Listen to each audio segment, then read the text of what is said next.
Is there a chance that the expectations around New Orleans Saints wide receiver A.T. Perry are a little lofty?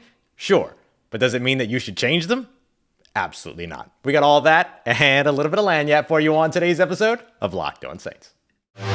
You are Locked On Saints, your daily New Orleans Saints podcast. Part of the Locked On Podcast Network, your team every day.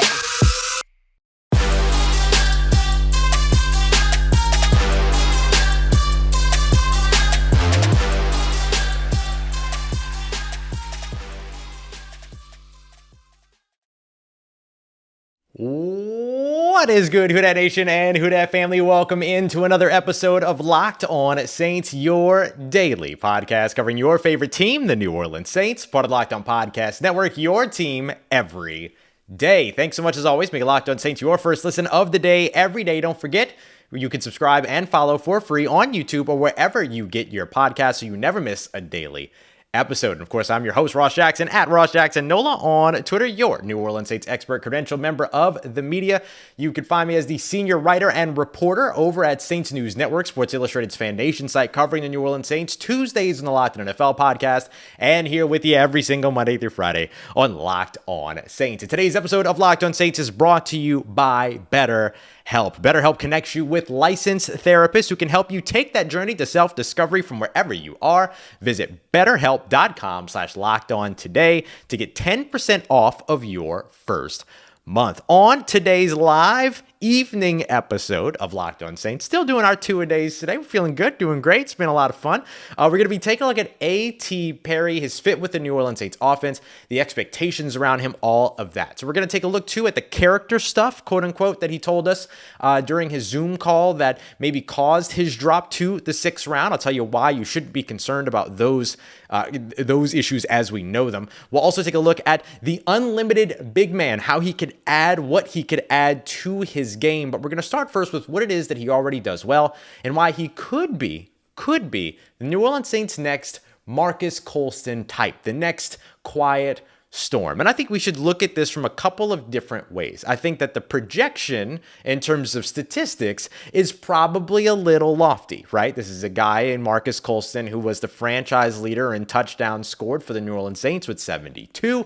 That's not something we should just shake a stick at and say, okay, this guy who was drafted at 190th plus overall is going to be that next guy. But when you think about who Marques Colston was at his essence, not necessarily the production, a guy like A.T. Perry makes a lot of sense. Quintessential X-receiver type build, 6'3", 200-ish pounds, hovering somewhere around there, can run those 9 routes, but has a good command of the route tree around that, even though the college that he played for didn't ask him to do a ton. For A.T. Perry, that college was Wake Forest. For Marques Colston, that college was Hofstra, which doesn't even have a football program anymore. So imagine the things that they were asked to do at the collegiate level versus the things that they could actually do and showed you that they could do once they got to the NFL level and were asked to do more. A.T. Perry has a similar trajectory in that way. The other reason why I compare, and I think a lot of folks compare A.T. Perry to Marques Colston, is the demeanor. Quiet. Kind of just keeps to himself, loves the game of football. You can see it when he's out on the field, but he's in a situation to where he's just kind of chilling, hanging out when you talk to him. Nice guy, just kind of calm, unassuming demeanor, but then you get him out on the football field and he's flashy and he's holding the arms out. There's a phenomenal photo of him at the end of a Wake Forest game with the crowd behind him, just holding his arms out and taking it all in. I mean, this is a guy that very, very, very clearly loves the game of football. I have my evening coffee with me, by the way, if anybody's trying to have coffee with me right now. So I think that there's a lot to be excited about when it comes to A.T. Perry. And while the connection to Marques Colston feels like it's a lot of to do, it's a lot of hype, it's lofty in terms of the expectations, it doesn't mean that you shouldn't have those expectations or see those things and have those ambitions for this player, because every player comes in the NFL wanting to be the best at their position to ever do what it is that they are doing or are about to do. So you think that A.T. Perry, looking at a guy like Marques Colston, who is notably the best scorer in New Orleans Saints history, who is notably, outside, before Michael Thomas came along, the best wide receiver in New Orleans Saints history, at least from a production standpoint, again, 72 touchdowns, led the franchise. Then all of a sudden, you look at that, does that mean that you think that A.T. Perry's not looking at that and going, yeah, I want that? Of course he is. Of course he is. He better be. He better be. That's the attitude that you want these guys to have. So when I look at where A.T. Perry fits into the offense, to start the year, he's going to be one of those guys that's probably going to be a little bit more reserve at the beginning, maybe comes in the rare 4 receiver sets, which, by the way, in a couple shows here, probably sometime next week, we're going to break down why the Saints should add more spread offense to their sets and why having sort of these dynamic wide receivers that they have right now, introducing that in 2023 would make a lot of sense. And we're going to use the Philadelphia Eagles to compare that. But there's a lot to look at when it comes to how A.T. Perry fits into this offense, because he'll probably start as maybe the 4th receiver on the roster, but then he's an injury away from being a 60% of snaps guy. And even if you go back to 2022, last year, you saw the 4th, 5th wide receivers on the Saints roster and on the Saints depth chart getting 20, 15, 30% of snaps. And so there's a chance that this guy is seeing pretty good action early on in his career. Now, the thing that's going to maximize it for him is if he does what it is that he expressed to us in his post-draft Zoom call that he wanted to do, which is add the slot to his game. He wants to be that. You look at how often he was used on the outside while he was at Wake Forest. The guys over at Reception Perception did a sample of a few games and all that back in 2021, and they had him with over 90-something% of his snaps being taken from the outside. 97.2% of his snaps are on the line of scrimmage. 93.3, great radio station, by the way. 93.3 of them on the outside, playing that X receiver spot. So remember, when we talk about X, we're talking about the guy that's all by himself on the outside, that's lined up on the line of scrimmage. When we talk about the Z receiver or the flanker, that's usually the speedy guy that's a couple steps off the line of scrimmage, lined up on the opposite side of that weak side guy, and he gets, the slot guys in between, sort of where the offensive line and the Z receiver are. So when you look at where all of it is, you see him as the lone receiver out on the weak side, lining up on the line of scrimmage. He's got a couple of things in his release that you want to clean up, some false steps, stuff like that. Cody Burns, the New Orleans Saints wide receiver coach, did a phenomenal job working some of that stuff out with some of the new receivers that came in last year. He'll do the same with A.T. Perry, and A.T. Perry showed them, according to Jeff Ireland, in a great conversation he had with Jeff Duncan over at NOLA.com, he got to see during the pro day, A.T. Perry run a lot more of those routes. We're going to break down some more of the routes, kind of, his win percentage against certain coverages and things like that here in a moment when we get to the big guy doing more than big guy things. But when you think about what it is that Marques Colston did well in the New Orleans Saints offense, it was because he operated on the outside and had command of that full route tree. He operated in the slot and had command of that full route tree. You think about a guy like George Pickens, who a lot of Saints fans really wanted last year. His measurables, his athletic scoring, his athletic testing, his route tree, what he was asked to do in college, what he did at his pro day, all very similar to what A.T. Perry did coming in here as a 6th round selection for the New Orleans Saints. And so I think that it's lofty having sort of the expectations around him, but it doesn't mean that you should stop, because he's going to have those lofty expectations around him as well. So I really, really like the upside. I'm going to use some of the words I'm seeing in the chat here. The upside, the potential, the star power, the potential, all these things, like all of those pieces really show you kind of where A.T. Perry can be. So we're going to see how he translates over time. What are some of the things he needs to clean up? What are the things that he's already doing very well that set him aside from other wide receivers his size, and what made him unique in this year's draft class? We have all of that coming up for you here in just a moment as we continue on with today's episode of Locked On Saints. And today's episode of Locked On Saints is brought to you by our friends over at BetterHelp. help. Listen, sometimes there's a couple different barriers to entry when it comes to therapy, right? There's the social stigma. There's the admitting that you want that help. There's the traffic. There's the distance, depending upon where you live. It's one of the reasons why I love about BetterHelp is that it erases a lot of those barriers of entry for you. It unstigmatizes it, destigmatizes it for you, and also brings it to you right wherever you are. Because with BetterHelp, you go in, you take a questionnaire, they pair you up with a therapist that has a good fit, that is a good fit for your background and your experience, and then you hold all of your sessions from wherever you need to be. Over video chat, you don't want to show your face, no problem. You can do it through phone chat. You can do it through text chat as well. There's a lot of different ways to be able to take advantage of all this, and it's cheaper. Talk about a barrier to entry. It's cheaper, more cost effective. Don't have to deal with traffic, no waiting rooms, nothing like that, in the privacy of your own home and in the comfort of your own space. So make sure you go and check them out today. It's awesome. I use it. BetterHelp. You can get started on all of it today. Head over to betterhelp.com/lockedon so you can get $10 off of your first month. It's BetterHelp, HELP.com/lockedon to learn more. All right, family, continuing on with today's episode of Locked On Saints. Coming up in tomorrow's episode for all you everydayers out there, thank you for making us your first listen of the day every day. We're going to have Brad Spielberger, good friend from over at PFF. We're going to do some more A.T. Perry chat. We're going to answer your questions as well, so make sure you're dropping your questions in the YouTube chat. Make sure you're sending your questions via Twitter, Facebook group, all of that, so that I can make sure I get some of your questions in from all over the place, our Locked On Saints metaverse, if you will.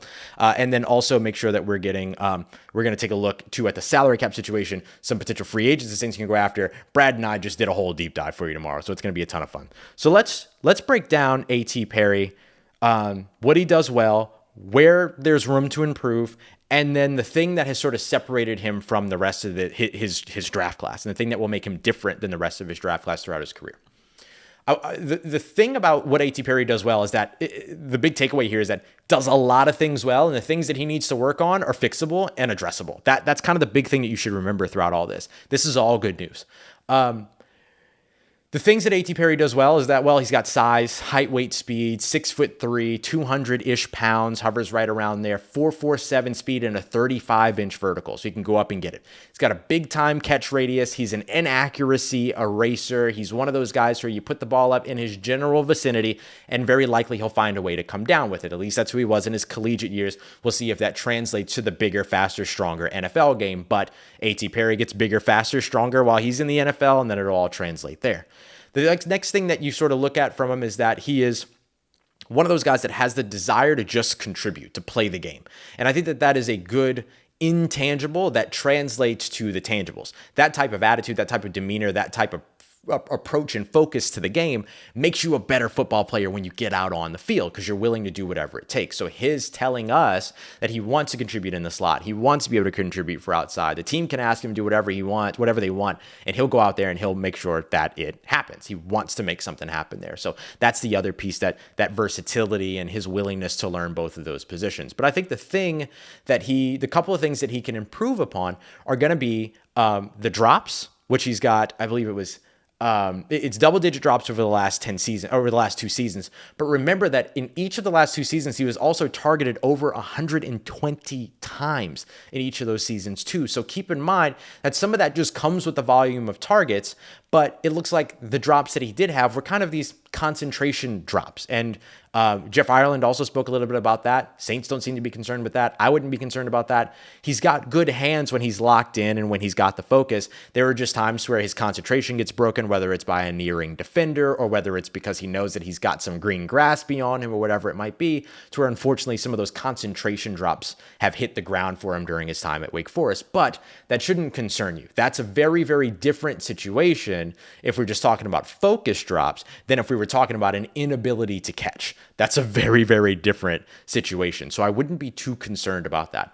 The other thing that you want to see him do is just get a better mastery of the depth, I almost said of the depth chart, of the route tree. And so this is where I want to highlight as well some of the things that he's done well. He was asked a lot, 21.1% of the time when it came to the samples that were done over at Reception Perception, he was running 9 routes, fly routes, the ones where you just run the vertical, you just run down the field. And there were a lot of those low percentage targets that he earned deep downfield outside the numbers, the further you get downfield and the further you get away from the middle of the field, the lower percentage chance you have of completing those passes.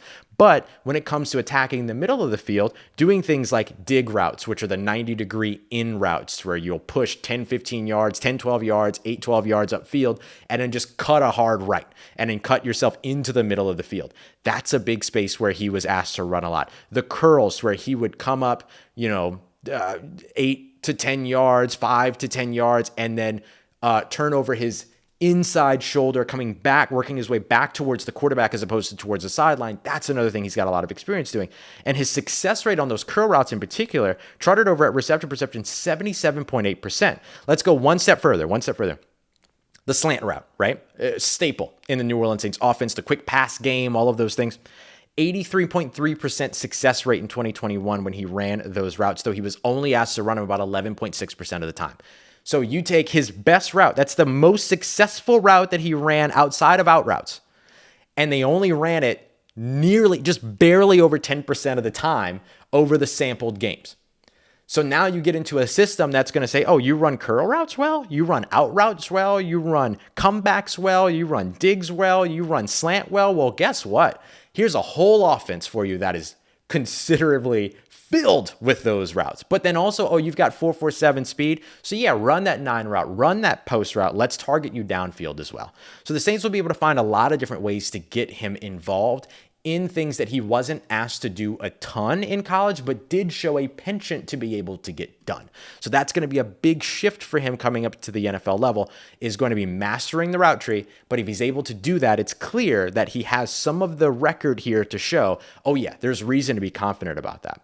His 70.7% success rate against press coverage is a big one. You have to be able to get off the line of scrimmage with defenders trying to put their hands on you if you're going to be an ex-receiver in the NFL. You absolutely must be that person. He has that skill set. And then, of course, the man coverage versus zone coverage. He excelled quite a bit against man coverage, can use a little bit of work excelling against zone. And that means that all he's got to do is watch what guys like Michael Thomas, Chris Olave, Rashid Shaheed do around him. Watch how they find their way into the zone. Watch how that quick cut, that quick 90-degree angle turns into maybe a little bit creeping a little bit further upfield or a little bit further downfield based on where the defender leverage is and where the green grass is.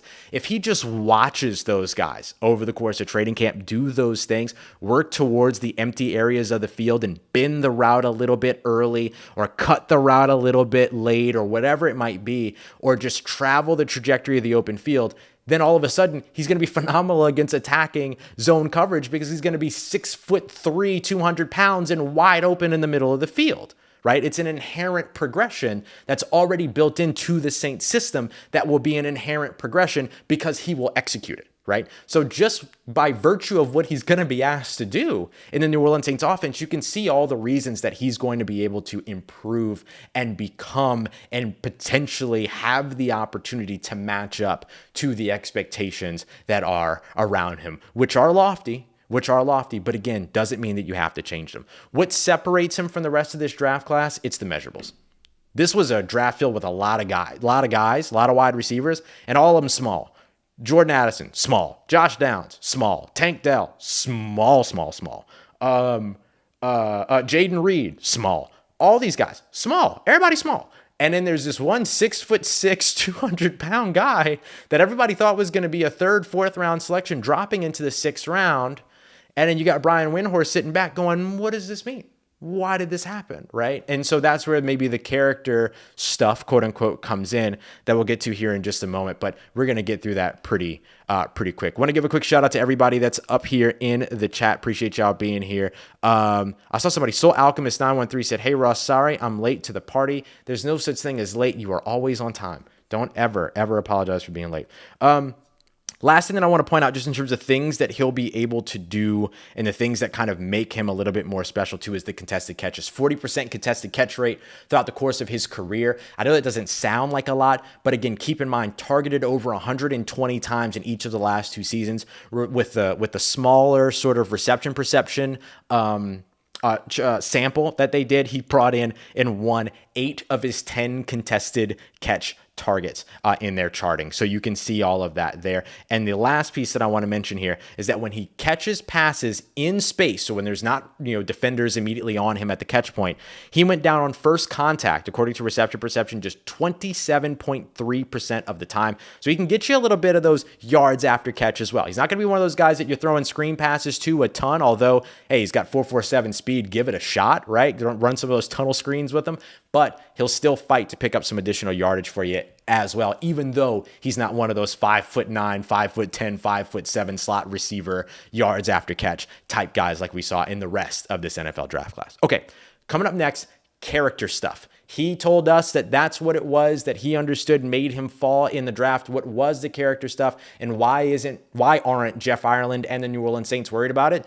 Well, it's really for the same reasons that you shouldn't be worried about it either. Let's get to that here as we wrap up today's episode of Locked On Saints, part of Locked On Podcast Network, your team every day. Let's get it. Who Dat Nation, wrap it up today's episode of Locked On Saints as we wrap up our look at A.T. Perry. And trust and believe this will not be the last time we talk A.T. Perry over the course of the offseason. If you have been an everydayer here on the show, you have been hearing A.T. Perry's name since the Saints were eliminated from playoff contention, and we were looking ahead to the NFL draft. We've been talking about this guy forever, and there's so many of us that have been excited about him and understood why he would be a good fit for the New Orleans Saints. And some of that was the height, weight, speed combination, but the other part of it was just his demeanor, his attitude, some of the things that we spoke about earlier. So why all of a sudden does he fall into the sixth round when he's a guy that we thought was going to go late day 2, early day 3? And then I'm going to try to get the Locked On shirts for y'all. I would love to do that for y'all. Absolutely. That's a real thing. Sorry, that distracted me.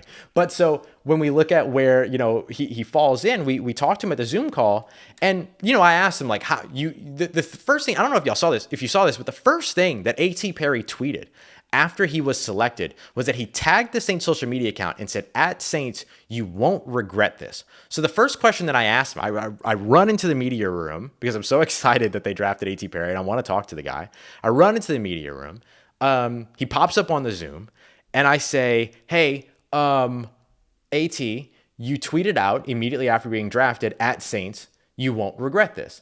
Why won't they regret it?" And I'm going to be honest, I think that he thought I was asking a different question because my question was not very well formulated because I'm an idiot. But the thing that he went on to say was that he thinks that one of the reasons why some of the teams ended up passing on him early was because of quote unquote character stuff, is what he said. And then he went on to say, I was really, really confused about those concerns because for him, he's like, I'm just a dude out here trying to play football and like loving my life and like I'm quiet and all these other things. Well, when the NOLA.com piece came out last week with the conversation with Jeff Ireland, this is an annual thing for Jeff Duncan, who's got this great access with the team, and it kind of does this back and forth about each of the players in the draft class. Jeff Ireland had, he asked Jeff Ireland specifically about the character stuff, quote unquote. And Ireland basically said, look, there were some things early on in his career that, maybe there was a little bit of immaturity there, showing up late to meetings and stuff like that, but nothing that the Saints feel is a concern. Now, in a day and in an age where we can talk about, I don't want to get specific here, but when we could talk about some of the character concerns that other players have coming into the NFL draft year after year after year, the thing that makes this guy fall at 6'3", 203 pounds, massively productive, over double-digit touchdowns in each of the last 2 seasons, over 1,000 yards receiving each of the last 2 seasons, is because he was late for some meetings when he was young? Get out of my face. Of course the New Orleans Saints were like, yeah, come here. And not only were the New Orleans Saints saying, yeah, come here, they traded a whole player to get back in, to get up, to make sure that they got him where they wanted to get him. They traded Adam Troutman to the Denver Broncos. Now, granted, I know Adam Troutman asked for that trade back in February. But, I mean, still, they moved them to specifically go up and get A.T. Perry. Dennis Allen all but said that night where he said, look, we were watching a guy that we really liked and A.T. Perry fall down the board. And so we thought it would be a good opportunity with, Sean Payton and the Denver Broncos right there to make the trade, get up and go and get the guy that we wanted to get. So I think when you look at where A.T. Perry has that sort of quote unquote character stuff, I don't think that I'm that concerned about it based on what information we have right now. Now, there could be information later that changes the way that we look at all this, but based on the information that we have right now, that ain't no thing. And I don't think that anybody is super worried about that. I want to get to this question here from Tedrick Covington, who asked, Ross, serious question, do you think that they're still going to sign a veteran wide receiver or play Perry early? So I think that Perry will get early opportunities, but I don't think the Saints should necessarily consider themselves done at the wide receiver position. And here's why. Look, if the Saints went into the 2023 season with 6 wide receivers, and let's say those 6 wide receivers are Michael Thomas, Chris Olave, Rashid Shaheed, right? Those are your top 3. Those are your locks. Let's say Bryan Edwards takes Traquan Smith's spot as a blocker, and then the familiarity with Derek Carr. Let's say A.T. Perry makes the roster as well. And then let's say Jalen Flowers, the undrafted free agent wide receiver out of Montana, makes the roster, comes in, is a new, kick return, punt return option, or specifically really kick return option because of his 7 kick return touchdowns in his collegiate career, setting a record or tying Rashid Shaheed's record actually at the FCS level. Maybe he comes in, gets a roster spot, the 6th roster spot at wide receiver, and then becomes the kick returner so that Rashid Shaheed just focuses on which should be like multifaceted role on the offense. Rashid Shaheed should be used everywhere in 2023. And so if the Saints were to keep those 6, you're probably really happy about that. You're probably pretty ecstatic about that. And maybe Rashid Shaheed turns into a full-time slot guy for you. Maybe that's where they look to work him out. But then you also know, did I say something different? I meant to say Malik Flowers. My apologies. I thought I said Malik Flowers. But yeah, Malik Flowers is the undrafted free agent wide receiver out of Montana. I might have said the wrong name. My apologies. But if those 6 guys are there, then you're in good shape. The only thing that ends up happening is that maybe you go and get yeah, sorry, y'all, I said the wrong name. My bad. Malik Flowers. I'm so sorry. So maybe you go and you grab another veteran wide receiver just so that you're covered throughout training camp in case there's an injury, right? Let's say that Traquan Smith deals with an injury during training camp, but also Bryan Edwards deals with an injury during training camp. You probably want another veteran that is of that ilk, that's a good pass block or a good run blocker on the perimeter and things like that. So I could still see them going out and getting a veteran wide receiver before training camp gets started, but it might serve the purpose and serve the role of having the necessary requisites to protect your roster in case of injury. I don't think that that's a bad thing. And Jarvis Landry could even be that guy. I don't know. Like, we haven't heard anything about Jarvis Landry all offseason. I know he finished the season on injured reserve, but outside of that, we haven't heard anything. And so, we'll see exactly what happens with him. And then, Kirk Merritt was also on the roster. They went out and they signed Keith Kirkwood as well. So there's a whole bunch of different guys. And then they brought in Shaq Davis, the South Carolina State wide receiver out of the HBCU, that comes in as another big-bodied guy as well. So there's a lot of opportunities there for sure. It's a great question. It's a crowded wide receiver room in a good way for New Orleans, for sure. All right. What do I want to leave you on when it comes to A.T. Perry? The one nugget that I think I want to leave you on is remembering that height, weight, and speed is really, really important at the NFL level. But the way that you distribute, the way that you utilize your leverage, that you sink your hips, that you change direction, that you disguise your stem, your push upfield before you make your break at the top of your route breaks and things like that. That's really where the gold is made for wide receivers. So expect to see A.T. Perry and Cody Burns getting a lot of work in to make sure that he progresses there. You push upfield vertically, you get that defender to commit, flip their hips, and then you're sinking your hips and cutting to the opposite side. Or you're cutting 90 degrees, or whatever it is that you're doing. You're cutting for your comeback, you're cutting for your curl, whatever it is. Or you're just beating them downfield, right? And 4.47 speed can get that done. So keep that in mind. And remember too, that sometimes when it comes to wide receivers, it's not just about being faster than the other guy. It's knowing how to control your speed and having better body discipline than the other guy. And A.T. Perry has a lot of body discipline, good tracking ability, good body control, all of that. Watch some of the highlights, watch some of the tape on the vertical routes. What you'll see oftentimes is that he's able to get around the defensive back, but then get back even with that defensive back. So he'll push to get over the top of the DB, but then get back inside or get back outside so that the DB is directly behind him. What that allows him to do is slow down and then speed up, right? Once the ball is in the air or whenever he feels that timing is right. That way he creates natural separation. So watch for those things to continue to develop when you're paying attention to A.T. Perry and really any wide receiver out there. I love the wide receiver position so much. And so I can't wait to see how A.T. Perry furthers that conversation for the New Orleans Saints. All right. I appreciate y'all so much for being here for another episode of Locked on Saints. Make sure you get all of your questions in the chat, and make sure you hit me up with your questions as well via Twitter, Facebook group, everything, so I can make sure I get all your questions in here all throughout the week. We're continuing 2-a-days tomorrow. Pre-recorded episode will drop in the morning with Brad Spielberger. We'll talk more A.T. Perry as well as the draft class. And in the evening, we're shifting our focus over to guys like Jake Haener and Nick Saldiveri as well in our live show, looking at their fit with the New Orleans Saints to wrap up the draft class before we get to the undrafted free agents. So we're just going to keep rolling right along with the 2-a-days. I think I'm going to rest Friday night, so we'll do 2-a-days Monday, Tuesday, Wednesday, Thursday this week, and then we'll get to another one, and then we'll start up again on Monday next week, but we'll have a ton. So, oh boy, we got a whole bunch coming up for you here on Locked on Saints, and I cannot express enough how excited I am that we are all a part of something special here. Thank you very much, as always, making Locked on Saints a part of your day, a part of your routine, especially all the everydayers out there, and of course, for saying yes to me and the show. As always, please, if you see me, take time to say hi. I don't care what I'm doing, what I'm eating, who I'm with. Come and say hi. And as always, if you need anything else around your New Orleans Saints in between these episodes, make sure you follow me on Twitter at Ross Jackson, NOLA. Hit me up. Let me know how the family's doing. Let me know how you're living. Let me know how you're momming them. And trust you, that nation. I'll holla at you.